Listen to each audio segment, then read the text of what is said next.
امی آپ یہ بوری کیوں لائی ہیں؟ ہمیں بھلا کیا ضرورت ہے؟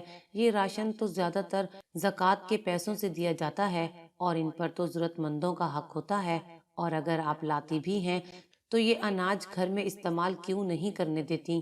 میری ساس کہنے لگی، بیٹی میں جانتی ہوں ان پر ضرورت مندوں کا حق ہوتا ہے، میں راشن کسی ضرورت مند کے لیے ہی لیتی ہوں۔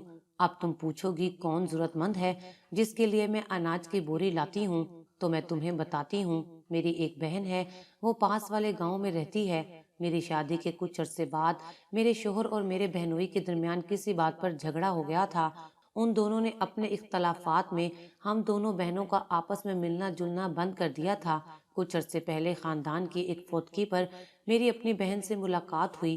وہ بیچاری بہت پریشان تھی۔ میرے بہنوئی کسی حادثے کے پیش نظر بستر سے جا لگے تھے۔ بہن نے بھی سلائی کڑھائی شروع کر دی، لیکن گزارا مشکل سے ہوتا ہے، اوپر سے 3 بچے بھی، ان کی پڑھائی کے اخراجات اور دوسرے اخراجات الگ سے ہوتے ہیں۔ میری جب سے اس سے ملاقات ہوئی ہے میں ہر وقت اپنی بہن کے بارے میں سوچتی رہتی ہوں۔ پچھلے سال سے میں اسی طرح راشن کی بوری لے آتی ہوں، اور 1-2 دن بعد جب کسی کا چکر پاس والے گاؤں میں لگتا ہے وہ یہ اناج کی بوری میری بہن تک پہنچا دیتا ہے، اور اس طرح میرا دل بھی مطمئن رہتا ہے کہ میں کسی طرح اپنی بہن کے کام آئی۔ انہوں نے آنکھوں میں آئی نمی کو صاف کرتے ہوئے اپنی بات کو مکمل کر کے مجھے دیکھا۔ مجھے بہت دکھ ہوا سن کر۔ اللہ ہر ایک کی مشکلات کو آسان کرے۔ مجھے واقعی میں افسوس ہو رہا تھا۔ میری ساس نے مجھے کہا کہ اب میں کچھ دیر آرام کر لوں۔ انہوں نے چارپائی سے اٹھتے ہوئے کہا اور اپنے کمرے میں جانے کی بجائے اسٹور روم میں چلی گئیں، جہاں ابھی کریانے کی دکان والا لڑکا اناج کی بوری رکھ کر گیا تھا۔ میری ساس جب بھی اناج کی بوری لاتی اسٹور روم میں ہی رکھواتی، اور پھر خود بھی اسٹور روم میں ہی سوتی، اور 2 دن تک اس کی رکھوالی کرتی رہتی، کسی کو ہاتھ تک نہ لگانے دیتی، بلکہ اسٹور میں داخل ہی نہیں ہونے دیتی۔ پھر 2 راتوں بعد وہ بوری خود بخود غائب ہو جاتی، جو کہ میری سمجھ سے بالاتر تھا۔ میری ساس کے جانے کے بعد میں کھانا بنانے میں مصروف ہو گئی۔ وقت یوں ہی گزرتا رہا اور رات ہو گئی۔ میرے شوہر بھی گھر آ چکے تھے۔ میں نے جلدی جلدی ہم تینوں کے لیے کھانا لگایا۔ کھانا کھا کر فارغ ہوئے تو میں چارپائی سے کھانے کے برتن اٹھا رہی تھی جب میرے شوہر نے مجھے آواز دے کر اپنے پاس بلایا اور میرے ہاتھ میں پیسے رکھ دیے۔ یہ لو، تنخواہ مل گئی ہے، سنبھال کر رکھ لو، اور دیکھ لینا ماہ رمضان میں کسی چیز کی کمی نہیں ہونی چاہیے۔ جو سودا سلف لانا ہو اماں کے ساتھ جا کر لے آنا۔ میرے شوہر نے مجھے کہا تو میں پیسے اپنے مٹھی میں کرتے ہوئے کمرے میں آ گئی اور ان پیسوں کو سنبھال کر رکھ دیا۔ شادی کے بعد سے ہر مہینے کی تنخواہ میرے شوہر مجھے ہی دیتے تھے۔ یہ بھی میری ساس کی خواہش تھی، اور ان کا کہنا تھا کہ اب گھر کی مالکن میں ہوں تو یہ پیسے مجھے اپنے پاس رکھنے چاہیے۔ وہ مجھے ہمیشہ کہتی تھیں کہ دیکھ بھال کر گھر کا سودا سلف لایا کرو، اور باقی بچے پیسوں سے اپنے لیے کوئی چیز لے لیا کرو۔ اور جب میں کہتی کہ مجھے کسی چیز کی ضرورت نہیں ہے، تب وہ بڑے پیار سے کہتی، تو بہت سیدھی سادی لڑکی ہے، ورنہ اس عمر میں تو لڑکیوں کو بہت شوق ہوتا ہے کپڑے بنوانے کا، بناؤ سنگھار کا، سامان لینے کا، اور یہی تو عمر ہوتی ہے سجنے سورنے کی۔ اصل میں میری پہلی اولاد پیدا ہونے سے پہلے ہی فوت ہو چکی تھی، اس لیے میرا دل اس کی وجہ سے بھی کچھ مرجھایا ہوا تھا، مگر میری ساس جب بھی بازار جاتی میرے لیے کچھ نہ کچھ ضرور لاتی، کبھی کوئی جوڑا تو کبھی چوڑیاں۔ میری ساس بہت اچھی تھی، مجھے بالکل اس طرح رکھتی جیسے میں ان کی سکی اولاد ہوں۔ میری ساس میرے لیے جب بھی کچھ لاتی اپنی جمع پونجی سے ہی لاتی تھی۔ مجھے نہیں یاد کہ میری شادی کے بعد میرے شوہر نے میری ساس کو کبھی پیسے دیے ہوں۔ کئی بار سودا سلف سے بچے ہوئے پیسے میں نے بہت اصرار کر کے اپنی ساس کو دینے کی کوشش کی، لیکن انہوں نے سختی سے منع کر دیا اور جواباً کہا کہ ان کے پاس اپنی پہلی کی جمع پونجی ہے جو انہوں نے سلائی کڑھائی کر کے کمائی تھی، ان میں سے بلا ضرورت خرچ کرنے کی بجائے وہ انہیں سنبھال کر رکھتی تھیں اور اب انہیں استعمال کر رہی تھیں۔ میں اتنے عرصے میں جان چکی تھی کہ میری ساس کو چیزیں خریدنے کا بہت شوق تھا۔ وہ میرے لیے بھی ایک سے ایک بڑھ کر چیز بازار سے خرید کر لاتی، اور خود بھی میری ساس ہمیشہ اچھے سے اچھا لباس پہنتی۔ ان کے ہاتھ میں موجود سونے کی 6 چوڑیوں کے ڈیزائن اکثر تبدیل ہوتے رہتے تھے۔ میں بھی چاہتی تھی کہ وہ اپنے تمام شوق پورے کریں۔ میرے شوہر اپنی امی سے بہت محبت کرتے تھے، وہ بھی بس چاہتے تھے کہ میں ہمیشہ ان کی امی کو خوش رکھوں، اور میری بھی یہی خواہش ہوا کرتی تھی۔ اگلے روز نماز عشاء اور تراویح پڑھنے کے بعد میں اور میرا شوہر ہم ساتھ اپنے کمرے میں چائے پی رہے تھے۔ میری ساس تو رکھوالی کرنے سٹور میں جا چکی تھیں اور میں ان کی چائے انہیں وہیں دے آئی۔ میرا ذہن بھٹکا ہوا واپس اس معاملے کے ارد گرد رقص کرنے لگا۔ جب بھی یہ اناج کی بوری گھر میں آتی میری عجیب سی کیفیت ہو جاتی تھی، ایسا لگتا جیسے کچھ غلط ہو رہا ہے۔ عجیب سی بے چینی مجھے اپنی لپیٹ میں لے لیتی تھی۔ لگتا تھا جو کچھ نظر آ رہا ہے ویسا کچھ نہیں ہے، اور جو کچھ ہے وہ سامنے ہو کر بھی ظاہر نہیں ہوتا۔ کچھ تو تھا جس سے میں انجان تھی۔ میں واپس اس معاملے کو سوچنے لگی۔ سنیے، آپ نے کبھی بتایا نہیں، آپ کی کوئی خالہ بھی ہیں؟ میں نے چائے پیتے ہوئے اپنے شوہر نوید سے پوچھا۔ ہاں، میری ایک تو خالہ ہے، لیکن خالو اور بابا کے درمیان کچھ اختلافات تھے جن کے باعث ہمارا ملنا جلنا نہیں تھا۔ اب تو ویسے وہ صحیح سے یاد بھی نہیں ہیں۔ میرے شوہر نے چائے پیتے ہوئے عام سے انداز میں جواب دیا۔ نہ جانے کیوں اپنی ساس کا جواب سن کر میرا دل مطمئن نہیں ہوا تھا۔ دماغ میں ان گنت سوال زیر گشت تھے۔ اگر میری ساس وہ بوری اپنی بہن کے پاس بھیجتی تھیں تو میں نے کبھی کسی کو وہ بوری لے جاتے ہوئے نہیں دیکھا تھا۔ اناج کی بوری کی بھی ایسی کیا رکھوالی کہ انسان دن رات اس کے پاس بیٹھا رہے۔ یوں ہی سوالوں کے صحرا میں بھٹکتے بھٹکتے پتہ ہی نہ چلا مجھے کب نیند آ گئی۔ رات کو جب آنکھ کھلی ابھی سحری بنانے کے وقت میں سے 2 گھنٹے پڑے تھے۔ میرا گلا خشک ہو رہا تھا، بہت پیاس لگ رہی تھی۔ پاس پڑا جگ دیکھا تو وہ خالی تھا۔ میں چادر کو پرے کرتی آرام سے اٹھی، کیونکہ میرے برابر میں میرے شوہر سوئے ہوئے تھے اور میں نہیں چاہتی تھی کہ ان کی نیند خراب ہو۔ آہستہ سے چپل پہنتے ہوئے کمرے سے باہر نکلی، کچن میں رکھے فریج سے پانی نکال کر پیا اور ایک بوتل فریج سے اپنے ساتھ کمرے میں لانے کے لیے نکال لی۔ میں کچن سے نکل کر اپنے کمرے میں جانے لگی۔ کچن سے کچھ فاصلے پر سٹور تھا۔ سٹور روم کے کمرے کے دروازے پر پہنچتے ہی مجھے ہلکی ہلکی بچوں کے رونے کی آوازیں آنے لگی۔ غور کرنے پر محسوس ہوا کہ آواز تو سٹور سے آ رہی ہے۔ میں آہستہ آہستہ قدم اٹھاتی سٹور روم کی جانب بڑھنے لگی۔ سٹور روم کے دروازے پر پہنچ کر میں نے جیسے ہی دروازہ کھولنے کے لیے ہاتھ آگے بڑھایا، مجھے میرے پیچھے سے میری ساس کی آواز آئی۔ وہ شاید واش روم سے نکلی تھیں۔ کیا ہوا؟ انہوں نے مجھ سے پوچھا۔ امی، مجھے بچوں کے رونے کی آواز آ رہی ہے، آپ کو نہیں آ رہی کیا؟ میں نے حیرت سے اپنی ساس سے پوچھا۔ کون سے بچے اور کیسی آواز؟ میری ساس نے حیرت سے مجھے دیکھا اور پوچھنے لگی۔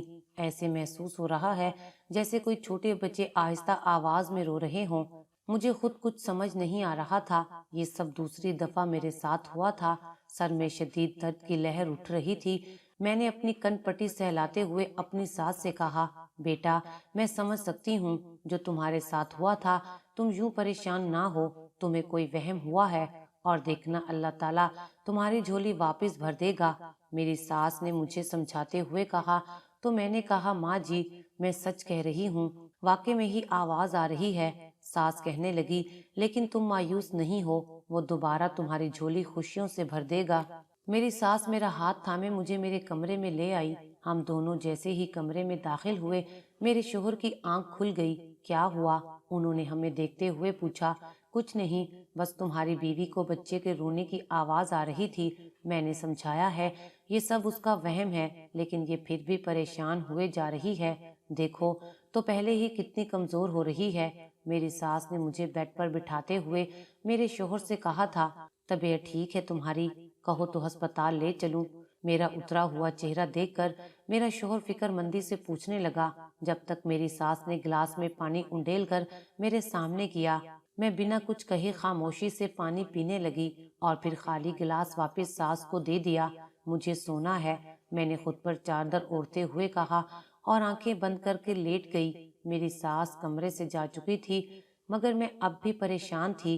ابھی چند ماہ پہلے کی بات تھی کہ اللہ تعالیٰ نے ہمیں اپنی نعمت سے نوازنے کے لیے چنا تھا۔ میں بہت خوش تھی، اور خوش تو میرے شوہر اور ساس بھی بہت تھے۔ وہ مجھے کسی کام کو ہاتھ نہ لگانے دیتے، ان کا بس چلتا تو وہ مجھے زمین پر ہی قدم نہ رکھنے دیتے۔ ابھی کچھ ہی وقت گزرا تھا کہ خوشیاں ملنے سے پہلے ہی چھین لی گئیں۔ ہوا کچھ یوں تھا کہ ایک دن بہت تیز بارش ہو رہی تھی اور میں صحن میں سکھائے کپڑے اتارنا بھول گئی تھی۔ جلدی جلدی چلتی ہوئی کپڑے اتارنے آ رہی تھی کہ میرا پاؤں پھسل گیا اور میری گود بھرنے سے پہلے ہی اجڑ گئی اور اب اس حادثے کے بعد یہ دوسری بار ہوا تھا۔ مجھے بچے کے رونے کی آوازیں آ رہی تھیں۔ میری ساس اور میرے شوہر کو لگتا تھا یہ سب میرا وہم ہے، تبھی مجھے آوازیں سنائی دیتی ہیں۔ پچھلی بار تو میں نے یقین کر لیا کہ شاید یہ میرا وہم ہوگا، لیکن اس بار مجھے لگ رہا تھا یہ میرا وہم نہیں ہے۔ دل بے چین و پریشان تھا، ذہن مزید الجھتا جا رہا تھا۔ کیا سچ تھا کیا نہیں، کچھ سمجھ نہیں آ رہا تھا۔ رات ایسی گزری جیسے میں بستر پر نہیں کانٹوں کے اوپر سو رہی ہوں۔ کچھ دیر بعد سحری کا وقت ہوا تو میں نے اٹھ کر سب کے لیے سحری بنائی اور پھر نماز پڑھنے کے بعد صبح ہو گئی۔ اب میرا ذہن بھی رات کی نسبت کافی پرسکون تھا۔ میری ساس نے آج مجھے گھر کا کوئی کام نہیں کرنے دیا، خود سارے گھر کی صفائی کی اور پھر میرے سامنے ہی بیٹھی رہیں۔ اتنے میں محلے سے ایک بچہ میری ساس کو بلانے آ گیا۔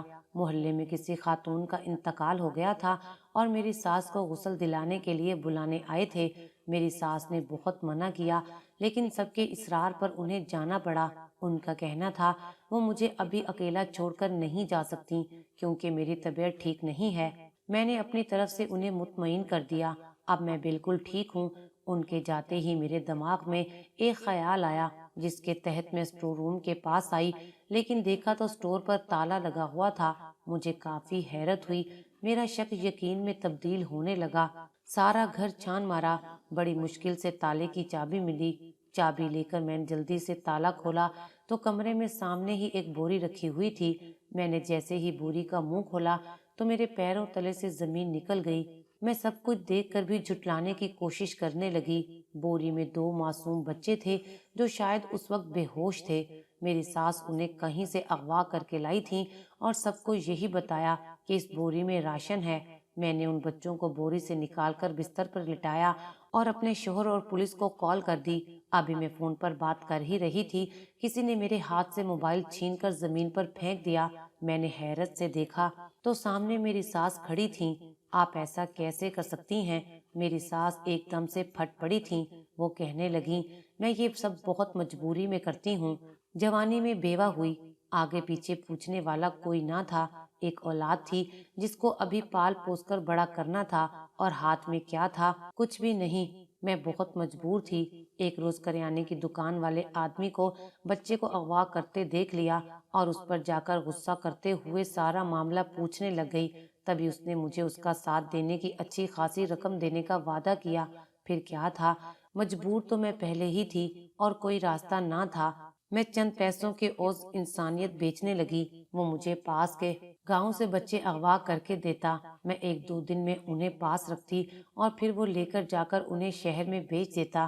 سب کچھ صحیح چل رہا تھا، میرے حالات بدل گئے تھے اور اب تم نے سب کچھ خراب کر دیا، لیکن ایک شرط پر میں تمہیں معاف کر سکتی ہوں، اگر تم اپنا یہ منہ بند رکھو۔ انہوں نے میرا منہ دبوچتے غصے سے کہا تھا۔ میں تو بس حیرت سے آنکھیں پھاڑے انہیں دیکھ رہی تھی۔ یہ لہجہ، آواز، یہ غصیلی آنکھیں تو آج سے پہلے کبھی نہیں دیکھی تھیں۔ نہایت اچھا اور سچا بننے کا نقاب اتر کر تار تار ہو گیا تھا۔ میں سب کچھ پولیس کو بتاؤں گی، میں نے ان کا ہاتھ غصے سے جھٹکتے ہوئے کہا اور باہر کی جانب قدم بڑھائے۔ اس سے پہلے کہ میں راہداری پار کرتی، میری ساس کچن سے چھری اٹھا لائیں اور میرے سامنے کھڑی ہو گئیں۔ میں انہیں دھکا دے کر باہر کی جانب بھاگی اور وہ اٹھ کر میرے پیچھے آئیں۔ تبھی میرے شوہر گھر میں داخل ہوئے۔ میری ساس مجھ پر وار کرنے ہی لگی تھی کہ اچانک میرے شوہر میرے آگے آ گئے۔ میری چیخ فضا میں گونجی تھی، فرش پر خون کی بوندیں گر رہی تھیں۔ میری ساس سکتے کے عالم میں اپنی جگہ پر کھڑی تھیں، میرے شوہر خون میں لت پت زمین پر ڈھیر ہو گئے تھے۔ میں روتے ہوئے مدد کے لیے گھر سے باہر بھاگی تھی۔ سب محلے کے آدمی ہمارے گھر کے سامنے جمع تھے۔ میرے شوہر مجھے بچانے کی خاطر سامنے آ گئے اور میری ساس نے تیش میں آ کے بنا دیکھے اپنے لختے جگر کو قتل کر دیا تھا۔ پولیس میری ساس کو لے کر جا چکی تھی اور وہ بچے بھی پولیس اپنے ساتھ لے گئی تھی۔ میرے شوہر کا وجود سفید کفن میں لپٹا میرے سامنے پڑا تھا۔ دل شدت غم سے پھٹنے کو تھا۔ نہ جانے لوگ کیوں نہیں سوچتے کہ یہ دنیا مکافات عمل ہے، جو بویا وہ کاٹنا پڑے گا۔ ساری زندگی دوسروں کی گود ویران کرنے والی عورت نے آج اپنا اکلوتا بیٹا کھو دیا تھا۔ صرف کھویا ہی نہیں بلکہ وہ خود قاتل بھی تھی، اور اس سے بڑی سزا دنیا میں کیا ہوگی۔